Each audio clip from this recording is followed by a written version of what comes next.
So Shane, we seen this the other day. We were trying to get going actually, and our internet your whole power. Yeah, that's right. The whole electricity went out.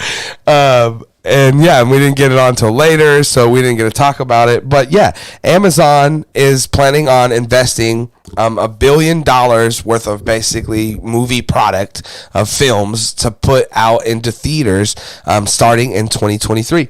And I want to go over to an article that I have pulled up here from Yahoo News.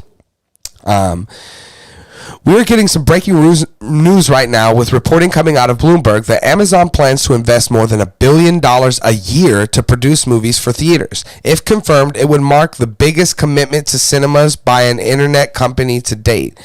Now, the reports add the online retail giant plans to release 12 to 15 movies annually. And then, of course, as I was telling Shane, shares of AMC and Cinemark and Regal obviously skyrocketed just from this little bit amount of news. And now, me and Shane have been talking about this actually on the channel here recently in the past months or weeks or whatever about, how the theatrical experience is, not going away, right?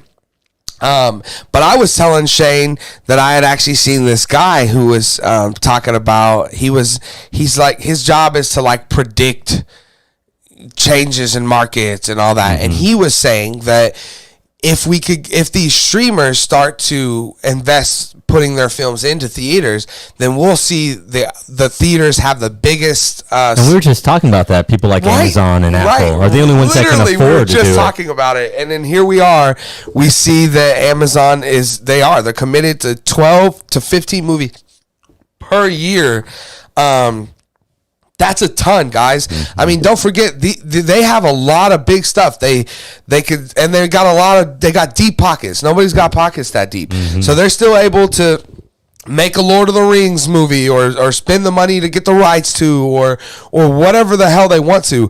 There's also lots of popular content that they have right now that works for them, like The Boys and stuff. Maybe you do The Boys movie. I mean, who knows what they'll decide to do.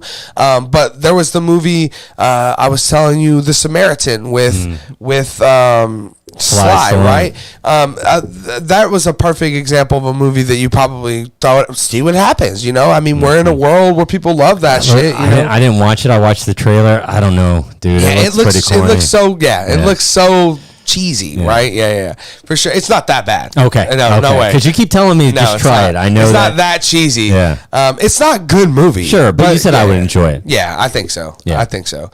I mean, maybe I have a soft spot for Sly. Yeah, me too. Yeah.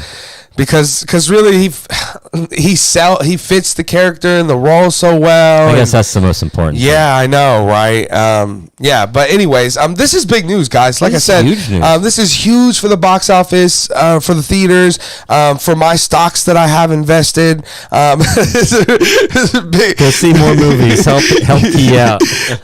But yeah, AMC only. And then, another thing me and Shane were just talking about before the show started was the potential idea of Bob Iger, talking about selling Disney to Apple. So we could have so much more going on in these next few years with just this. This is going to get the ball rolling, I think. Anybody else that wants to jump on board of this, we're going to start seeing it. Because just weeks ago, Knives Out right now is in theaters, right? And that's a Netflix movie. So, it just came out. Yeah. Oh, yeah. So Netflix really got the ball rolling with that. But then this is it. I mean, this is what we wanted from that. We wanted other companies to go, man, what are we doing? We're leaving a lot of money on the table here. Let's throw these things into theaters. And that way we can continue to get theaters and movies and all of those good things. So like I said, this is huge news. This is really cool. And I hope that we continue to see more of this. Like I said, again, Apple could do this next. Netflix could choose to do this. There's all of them. Any of them could choose to do this. And when they do, like I said, they're going to get the best value for their dollars for the products they have. That's for sure. So if you do have a good movie, or potentially, I mean, even when you don't got a good movie, because something again we just talked about before we started the show was about movies blowing their loads or their proverbial loads on opening weekends, right? So even if you got a shit movie, like take Rings of Power. Let's say they cut that into a movie, and let's say after it's been out, we know it's like a 20% on Rotten Tomatoes. Opening week is going to make $300 million because we're all going to go out hoping that we're going to see that right. But when you throw it up on Amazon Prime, you get nothing. You get no dollars back. So we seen that this was a potential for this to happen.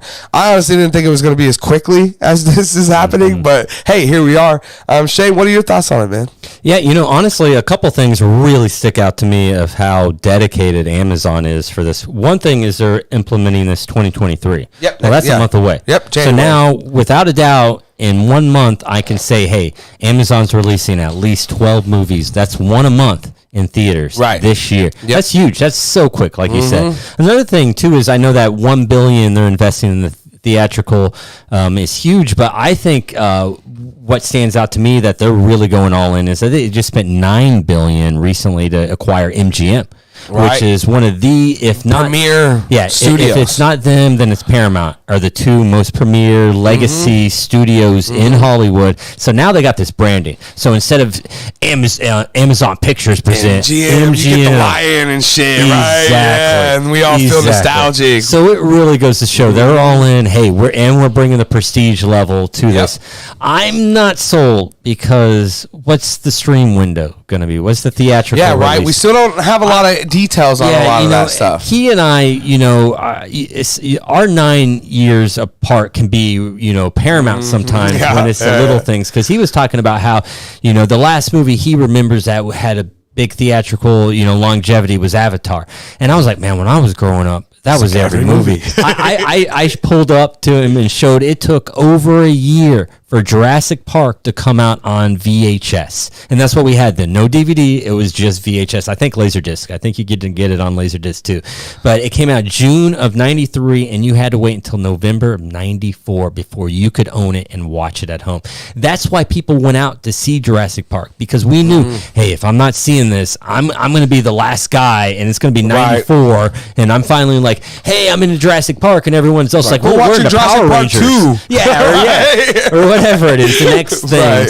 It made it a necessity to go see that big thing. And so, I'll be more sold when Amazon's like, okay, it's going to have a 9-month theatrical window. We will not stream this. It will not be available to stream. It's just like with Knives Out. 30 days, I can wait 30 days. Are you kidding me? I have no problem waiting. I'm going to. And especially with how much content there is, too. Right. I mean, when you watch... I got the Spirited. It's up for free. Guardian special for free. I might get to Knives Out next year. Right. So what do I care 30 days? Right. So something else has to happen for me to really be sold on this is the resurgence of theaters. But I'm happy to see that this is definitely the first step. Well, the other thing I want to say that it does for us that is important for us as fans, as film goers, movie lovers, is the marketing for these things have been terrible. We talk about it all the time. We'll jump on Netflix. Here's this fucking amazing Adam Sandler movie. I just saw an Avatar 2 commercial yesterday. Right. I just saw one. But we jump on. What was that? The name of that Adam Sandler movie? 8 Crazy Nights? No, the Hoops movie. Oh, Hustle. Yeah. Right. We jump on Netflix, and here's this fucking Oscar-worthy movie of the year. I know nothing about. Here it is. Watch it now. That's annoying as a movie-going fan who wants to see good movies.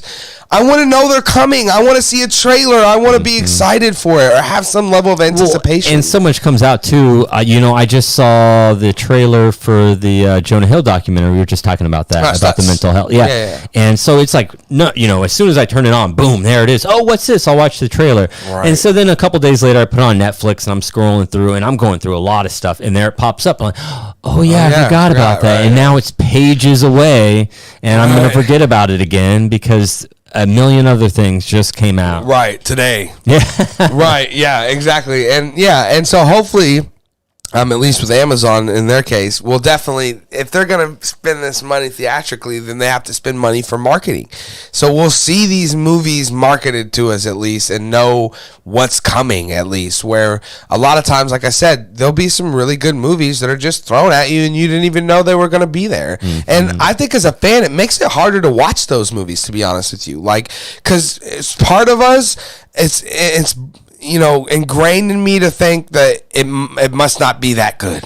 Like, if it went away real quick. Well, and if I never heard of it. Mm-hmm. Well, if it's good, why wouldn't somebody be on top of mountains screaming, about how good it is if it was that good? People we're just not there to. Right. There's just so much. To there's see, just so much content. See that? That's part of the real problem. Yeah, but yeah, guys, let us know what you guys think about all this. Like I said, this is huge for the movie theaters. This is huge for us as movie fans who want to continue to have these big. Like I said, the big important part for all this is if you want to still see Avengers movie and $200 million movies, then we need movie theaters, because without them, they have no way to recoup the money back that they spend on a movie like that.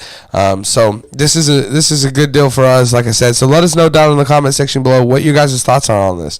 Like I said, is it something that you think? Do you feel more like Shane? Do you think we're still not there? We still need more details, or need to hash out some of the back end stuff of it?